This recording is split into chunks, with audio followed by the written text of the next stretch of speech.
Hello everyone, this is Greg and Wendy Kime of Kime Realty. We first off want to thank you for watching our video. Today we're going to talk about estate planning. So recently we were approached by a past client whose parent who had passed away, and he needed our help selling a condo that his parent had owned.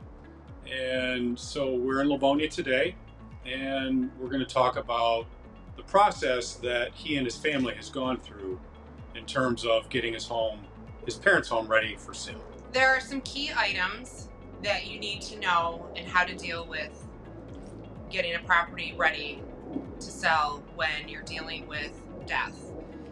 It's also referred to as going through the probate process. First, our client came to us and supplied us with all the documents that we needed. And that was if there were any wills, trusts, any deeds that they might possibly have. And then we secondly supplied the title company with those items. It's best that you get a title company involved, because what the title company will then do is the title company will pull title and also review those property documents that you've given us to review the will and the trust to see if the deed is actually in the trust or if it's just outside the trust. If it is outside the trust, then it has to go into probate. We will then, from there, take and refer you to a probate attorney.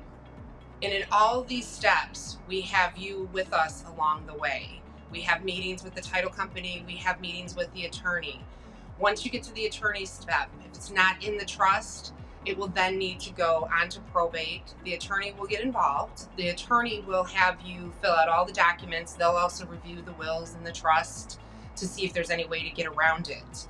However, if it's not in the trust, 99% of the time it does need to go to probate, and you'll have to get letters of authority. Letters of authority allow the person who is the designated executor of the will and the trust to be able to sell that property. Once that is done, it takes a little bit of time with the court. It just depends on what the court's backup is. So the court will review them. In this case, I ended up having to take the actual will down to the court and provide the court with those documents. Once probate is started at the court and the letters of authority are given, then that in turn gives the executor of the will the ability to sell the property.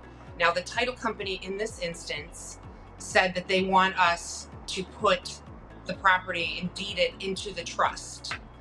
So we have already started that and received the deed from our client and notarized it and turned it over. Once that happens, we can then put the house on the market. In order to facilitate this whole thing while all of this was going on, we told the clients to prepare the home for sale. And in this instance, they removed all the content from the property, they deep cleaned it, and then from there, we advised them to possibly think about putting new carpet in, because the carpet that was in there was old and faded. So they listened to what we had to say and they put new carpet in, and it just brings a little bit of freshness to the home. And the smell of new carpeting, buyers, it gives them some type of warm fuzzy when they know that something new has been done to the house. It's one less quote unquote expensive thing they have to do. Thank you for your loyalty. Thank you for your friendship. And we look forward to servicing you in the future as your real estate needs come up.